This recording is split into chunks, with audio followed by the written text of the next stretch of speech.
Finance Minister Nirmala Sitharaman's announcement of Budget 2021 sent the stock market soaring, the highest post-budget rise in the past 10 years. Here's a simplified look into the key highlights of the budget that has been given a big thumbs up from both investors and analysts alike.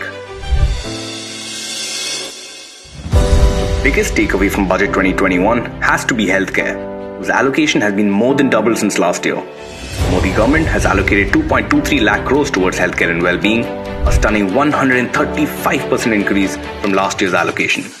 This is the biggest ever year-on-year increase in healthcare allocation.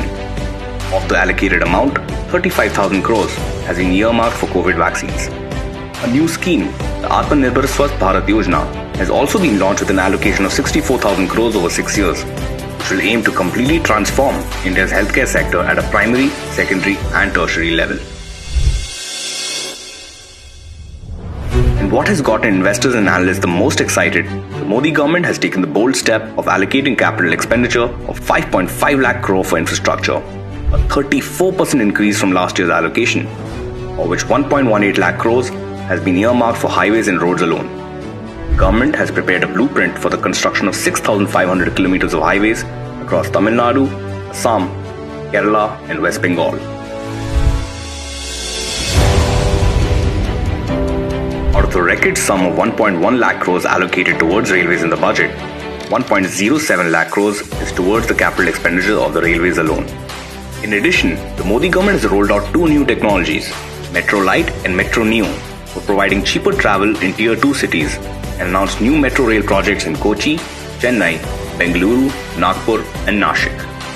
All in all, metro rail work is taking place in as many as 27 cities across India, which will completely transform intra-city travel. What comes as a welcome step towards both protecting the environment and boosting the auto industry, the Modi government has announced the voluntary scrapping policy. Commercial vehicles that are 15 plus years old and personal vehicles that are 20 plus years old will be scrapped if they fail to meet pollution guidelines.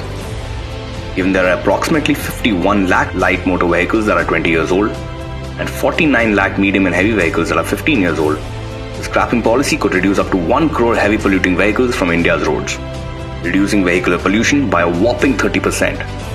The resulting demand for new commercial and personal vehicles will naturally provide a massive boost to the automobile sector, which makes up 22% of India's manufacturing GDP and approximately 7% of its total GDP.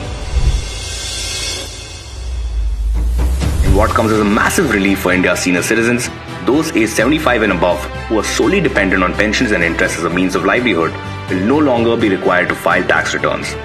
Budget 2021 is being hailed as India's first infra-centric and pro-free markets budget, with analysts, industrialists and businessmen across the country heaping praise on the Modi government's new approach.